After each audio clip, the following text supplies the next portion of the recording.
Welcome back everyone. आज चाहिँ market तपाईँको 13 अङ्कले गरेर चाहिँ 2712 मा चाहिँ बन्द भयो। र तपाईँहरूले चार्टमा हेर्न सक्नुहुन्छ हाम्रो जुन पनि यो प्रिभियस भिडियोहरूमा छ त्यसमा चाहिँ मैले कुरा गरेको थिएँ 200 मुभिङ एभरेज चाहिँ एकदमै स्ट्रङ सपोर्टको रूपमा चाहिँ लिन्छ भनेर र प्रिभियसली चाहिँ यो सपोर्टलाई चाहिँ धेरैचोटि चाहिँ एज अ सपोर्ट रिटेस्ट गरेर चाहिँ मार्केटले यसलाई चाहिँ ब्रेकडाउन गरेर चाहिँ मार्केट एउटा बियरिसको सेक्टरमा चाहिँ गइसकेको थियो है र यसले एउटा 2540 कोलाई चाहिँ एउटा सपोर्ट मानेर चाहिँ यसले त्यहाँबाट चाहिँ बाउन्स गरिरहेको त्यो बाउन्स गरे लगतै चाहिँ यो भोल्युम पनि इन्क्रिजिङ फेजमा छ भनेदेखि तपाईँको एमएसिडीले पनि एउटा क्यास इन्फोको जोन चाहिँ देखाइसकेको छ भनेदेखि तपाईँको यो आरएसएलले चाहिँ अप्पर ब्यान्डलाई चाहिँ क्रस गरे लगतै एउटा रिटेस्ट चाहिँ गर्न चाहिँ आइरहेको देखिन्छ।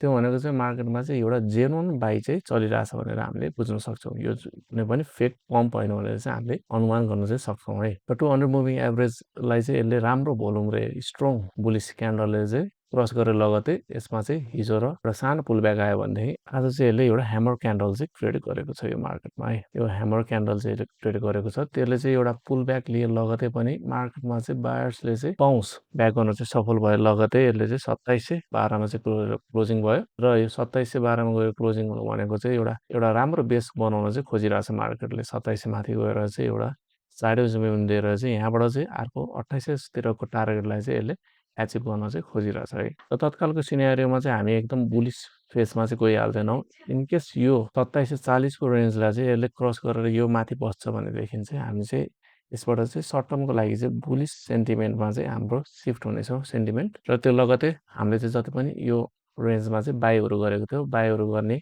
मान्छेहरूले चाहिँ बायर्सहरूले चाहिँ यो एरियामा गएर चाहिँ आफ्नो पर्चेस चाहिँ बुकिङ गर्ने चाहिँ देखिएको छ है। अब यो मार्केटमा चाहिँ अब कसरी ट्रेड गर्ने भनेर चाहिँ हामीले यो कुरा बुझ्यौँ है त। तत्कालै 200 मुभिङ एभरेजमा एउटा स्ट्रङ बेस बनाएर लगतै इनकेस यसबाट चाहिँ हामीले पम्प देख्न सुरु गर्छौँ भने चाहिँ हामीले चाहिँ कुनै पनि स्टक जुन फन्डामेन्टली राम्रो छ त्यसमा चाहिँ हामीले इन्ट्री गर्ने नै छौँ। र इनकेस यसले ब्रेकआउट डाउनमा गर्छ भनेदेखि चाहिँ फेरि यसले चाहिँ एकचोटि 25 को रेन्जलाई चाहिँ हिट गर्न जान सक्ने चाहिँ हामीले अनुमान गर्नेछौँ। त्यो लगतै दुइटै सिनेरियोको लागि चाहिँ तयार भएर नै हामीले ट्रेड गर्नुपर्ने छ यो मार्केटमा चाहिँ। र हामीले फर्स्ट इन्ट्री चाहिँ हाम्रो इनकेस यसमा चाहिँ भोलि साइडवेज भयो भने चाहिँ हामीले यसमा इन्ट्री गर्नेछौँ भनेदेखि इनकेस ब्रेकडाउन भएछ भने चाहिँ हामीले थप यो एरियामा चाहिँ 2600देखि 2500को एरियामा चाहिँ आयो भने चाहिँ हामीले थप इन्ट्री गर्नेछौँ र हरेक बाउन्समा चाहिँ हामीले प्रफिट बुकिङ गर्दै जानेछौँ। अब आजको मार्केटको सिनेरियो चाहिँ यही नै रह्यो र अहिले फाइनेन्सहरूमा चाहिँ पोजिटिभमै बन्द भएदेखि चाहिँ हाइड्रोहरू चाहिँ तपाईँको हल्का करेक्सन लिँदै बढ्ने कोसिस चाहिँ गरिरहेछ। यसले 100 दिनको मुभिङ एभरेजलाई चाहिँ एज अ